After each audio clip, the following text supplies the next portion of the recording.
My fellow Sazaitas, it's been a while since I gave you guys a detailed update on current affairs. But where do I even begin? I mean, I'm spoiled for choice. So, ZANU-PF has been sweeping through all the by-elections, as usual.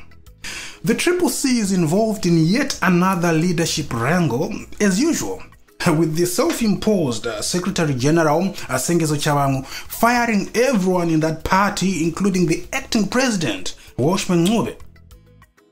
Dexter Nduna has been trending. Do you remember Dexter Nduna? That guy akanzina Temba Mliswa Chawara Chinich, referring to ZANU-PF? Yeah, Dexter Nduna.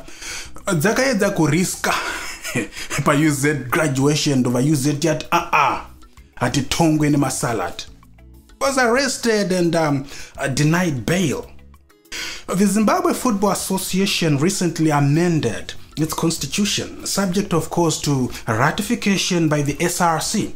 Should that amendment be okayed by the SRC, it will now mean that all prospective ZIFA presidents will need at least 5 O levels. Menoguti papa panima subjects mangani perform 4. Also, the self-proclaimed John Rambo of the liberation struggle, Christopher Mutsvangwa, was recently rejected by the war veterans in their just-ended national elections. Yeah, Mutsvangwa got only 11 votes out of 470. Yeah, 11 votes. The new chairman of the war veterans is this guy that you're looking at right now, Sifas Ngube. He now takes over from Mutsvangwa, a man who has monopolized, or rather had monopolized, leadership of the war veterans for more than 10 years. Kununzi kutonodzwa kwa chauruka. Pidigori aenda. Anga sinyanya kuvaira. In other news, the former CIO boss, Epiton Bonyongwe, recently released a book whose launch was attended by army generals, including Vice President General Chiwenga. In that book, Bonyongwe reveals intimate details about the 2017 coup, which coup was a culmination of the long and vicious factional battle in ZANU-PF. But it seems that coup did not cure the pandemic of factionalism in ZANU-PF, because the man who took over from Robert Mugabe has just now plunged ZANU-PF into yet another factional crisis.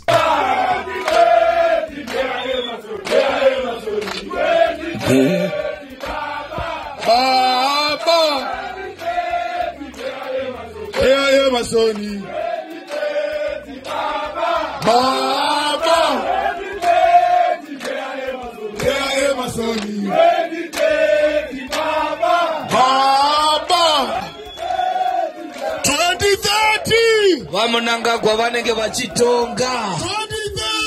Vamunangagwa vanenge vachitonga. As you know, this is supposed to be Mnangagwa's last term in office. What that means is, if all things remain equal, ZANU-PF and effectively Zimbabwe should have a new president in 2028. However, it's easier said than done, because pachigaro cha mkuru wenyika hapamiwe miwe. Pano chowa chowa. Even ED knows this himself. Remember, ED survived an assassination attempt at a rally in Bulawayo in 2018. A bomb explosion missed him by a few seconds. That means there is a snake under grass in the system. Question is, who is this snake under grass? And why was that issue swept under the carpet? Is anyone at all in ZANU-PF safe from the consequences of the Game of Thrones? Well, fellow Sadzaitas, slay queens and bingers, socialites, papalites, vasinamalites, varkudgarais, never sinamarites. Welcome to the special report.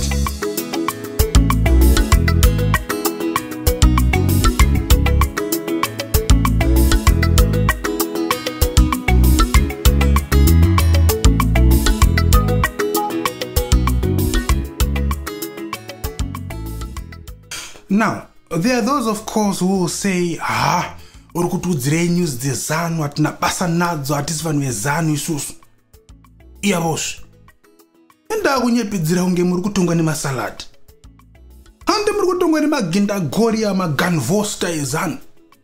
You'd better understand how they operate because their decisions affect your life directly and indirectly whether you like it or not. So regerai nditaure akoma. ZANU-PF will be holding its National People's Conference from the 22nd to the 27th of this month. Allow me to explain why the National People's Conference is very important in the context of power dynamics in ZANU-PF and effectively Zimbabwe. You see, ZANU-PF has many organs that perform its functions. Organs like the National Consultative Assembly, the Youth League, the Women's League, your provincial committees, district committees, up to the cell. But when it comes to decision making, policy making and implementation, there are three main organs, three principal organs. These are the Congress, the Central Committee, and the National People's Conference. Let me explain the difference.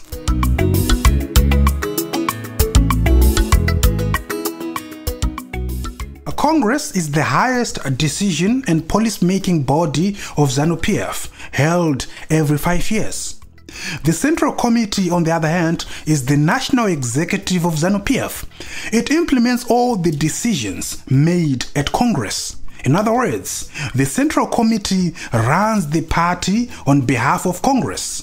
The Central Committee is the highest decision-making body outside Congress. Remember, Congress is the highest decision-making body in ZANU-PF, but Congress only meets once every 5 years. So, who is going to run the party affairs, the party business on a daily basis? It's the Central Committee. But the Central Committee doesn't meet every day, so how does it run party business on a daily basis? It does so through its cabinet called the Political Bureau, or simply the Politburo. This Politburo is a committee of heads of departments that perform the functions of the Central Committee. That means the Politburo reports to the Central Committee and the Central Committee reports to the Congress. But however, because Congress only meets once every 5 years, the Central Committee is actually supervised by the National People's Conference, which meets annually. This is the conference that ZANU-PF is just now conducting. Let's go to the constitution of ZANU-PF and find out what are the powers of the National People's Conference. Article 6 lays out the composition and powers of the National People's Conference. It says, the powers and functions of the National People's Conference shall be 1. To receive and consider reports of the Central Committee on behalf of Congress. Number 2. To coordinate and supervise the implementation of decisions and programs of Congress by the Central Committee. Number 3. To declare the president of the party elected at Congress as the state presidential candidate of the party. Number 4. To exercise any such powers and authority as may be incidental thereto. That means the National People's Conference can do more than is expressly written here. It means if there is need, the National People's Conference can be given certain powers that are ordinarily a preserve of Congress. So, you see, the National People's Conference is indeed a very powerful organ of ZANU-PF, one that can be used to further a political agenda by any faction that controls key structures of the party. Controlling key structures of the party puts you in a position to be able to make key decisions, especially regarding how the next president of ZANU-PF may be, will be, should be, can be selected and elected at the next Congress scheduled for 2027. This is how the G40 won the political battle against the Mnangagwa faction Remember that from 2015, the G40 had effectively taken over the party. All the key structures of the party were led by the G40. The Secretary for Administration, aka Secretary General, was Ignatius Chombo, a member of the G40. The political commissar was Xavier Kasukwere, a member of the G40. The Women's League was led by Grace Mugabe, a member of the G40. The Youth League was led by Kudzanai Chipanga, a member of the G40. The de facto president at the time of ZANU-PF was Grace Mugabe, who had captured her husband and started running the show. You stop it! I am the wife of Mugabe. He is very strong and intelligent. We run this town like Jay-Z and Rihanna. This is how the G40 was able to change rules and expel members of the Mnangagwa faction, including Mnangagwa himself. If the military hadn't intervened, Mnangagwa wouldn't have become a president. He wouldn't be president today. But it's interesting to see what resolutions the National People's Conference will come up with, given that ZANU-PF is about to venture into uncharted land. Remember, this issue of a peaceful transfer of power from one leader to the other is a foreign thing to ZANU-PF. They're not used to it. Remember, the first two presidents of ZANU, Sithole and Mugabe, were removed by the military. So, if ED peacefully hands over power in 2027, it's going to be a first. But the problem is, it doesn't look like he's going to step down. He is at the moment indicating right, but turning left. Nothing at all suggests that ED wants to step down. But I can assure you that it will end in tears, because General avadu kutungwa ni masarati. Regera yako man. Fira idendi. But you know, I don't really rate Chiwenga politically, because I know that politically he's a novice. But when it comes to military strategy, that man is a boss. ED has got to be sure that he has completely isolated Chiwenga from the military. Otherwise, this I can assure you, Ajipere Mushe. Chiwenga did not lead the military through a coup d'etat only to create a Mnangagwa dynasty. That can't be what he signed up for. It's too early to rule out Chiwenga's influence on the military. Way too early. Mnangagwa shouldn't make the mistake that Mugabe made. The mistake that Mugabe made was to fire Mnangagwa before retiring the generals. The first port of call should have been to replace all the generals aligned to Mnangagwa before firing him. You first isolate your enemy, then you strike. Unutanga wanzwenga, my defender, then you take a clean shot at goal. But Robert Mugabe tried to score from afar by getting rid of ED first. He was stopped in his tracks by the defenders, the generals, because they knew that it was inevitable that he was going to come after them, all of them. Has ED done his homework? Does he command the full confidence of the military? But Mnangagwa's problem isn't just the military, you know. It's the people, because if he goes the referendum route, he will need the people's vote. However, the problem is that he is not popular. His two electoral victories were not convincing at all. In 2018, he got 50.3%, and in 2023, he got just over 52%. That means in both elections, almost 50% of registered voters didn't believe that he is the right person to lead Zimbabwe. That makes the referendum route unappealing for a rational person. The other way for ED to stay in power without amending the constitution is actually to step down right now and hand over power to someone he trusts, and then have that person step down for him in 2028. Let me explain.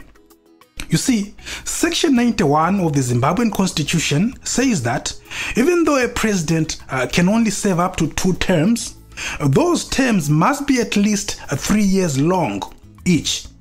So, a term is considered a full term when it's at least 3 years long. So, anything below 3 years is not considered a full term. Therefore, if ED steps down as president this year, it means he hasn't served a full term.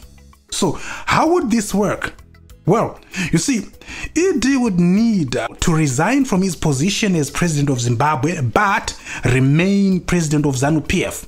After resigning, he would then, through ZANU-PF, nominate someone else he trusts to finish his term. Then, in 2027, ED becomes the ZANU-PF candidate for the 2028 elections. The only problem with this option is, trust issues, fear of the unknown. What if this new president who comes in to finish off ED's term, what if he messes it up for ED? What if he deviates from the way, from the course, from the plan? How would ED be able to control him? Remember, a political party can't recall a president. A president can only be removed by parliament through an impeachment process. Now, given that Mnangagwa is not that popular, and also that the office of the president of Zimbabwe has so much power, anything can happen. But whatever happens, I'll be here to marinate you with all the details without fear or favor, because on this platform, we say it as it is. And as always, thank you so much for watching. And if you enjoy the content, please like and share.